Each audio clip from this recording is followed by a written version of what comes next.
had two questions, but I'll ask only one. And even though, and the question is directed to both of you, even though Islamism as such did not play a role in the protest, we are still concerned about Islamism and the growing influence of Iran since the Iraq War, since Iraq was destroyed.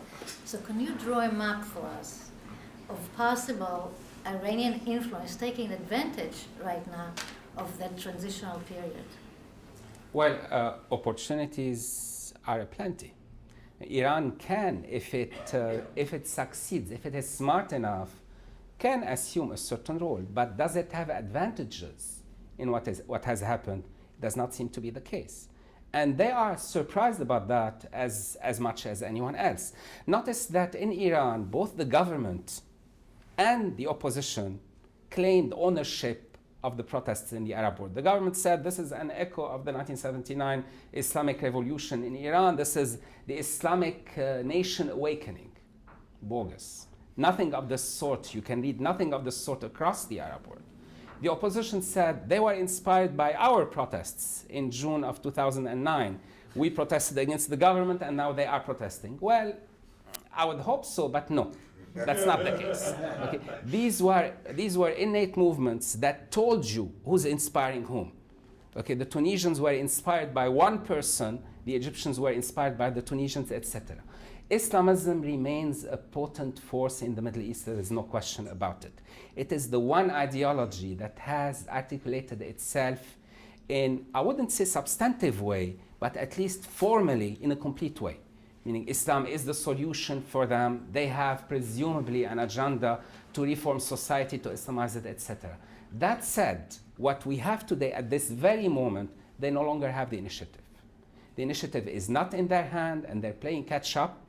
Iran and the Arab Islamists may still succeed in widening their role, but this is not a given. There's no certainty there. And actually we, as the United States, as the West, we have a lot to play, mostly negatively, in helping them do it. Mind you, when you say about Iran's influence and Iran's role, it's largely due to policies, both deliberate on our part and sometimes not so deliberate, that we had to eliminate our enemies, Saddam and the Taliban. Guess what? Iran benefits. We had to placate, we had to pretend to ourselves that we can buy another dictator, peel another dictator, the Syrian dictator, away from Iran. So we empower him, we empower Hezbollah, we empower others. They have played our mistakes. Okay, so I'm just underlining, in the next phase, we have to make sure that we do not give them new assets by effectively committing more mistakes. I can give you a comparative between the rule of Turkey and Iran after this situation. Turkey immediately, Erdogan asked Hosni Mubarak to take his office and to leave the countries after the protest. And he actually, Hosni Mubarak, he listened to Erdogan or whatever but immediately the Turkeys they made a special visit by the Minister of Foreign Affairs to Egypt to house the new development after this in the new Egypt. Iran actually was supporting in the beginning Tunisia and Egypt, but immediately after the nationalists became the real, not the Islamists, they became quiet.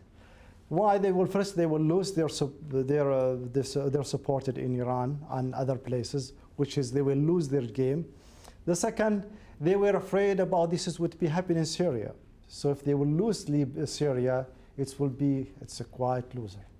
So I think they're actually afraid about the new, and actually has affected in their country now.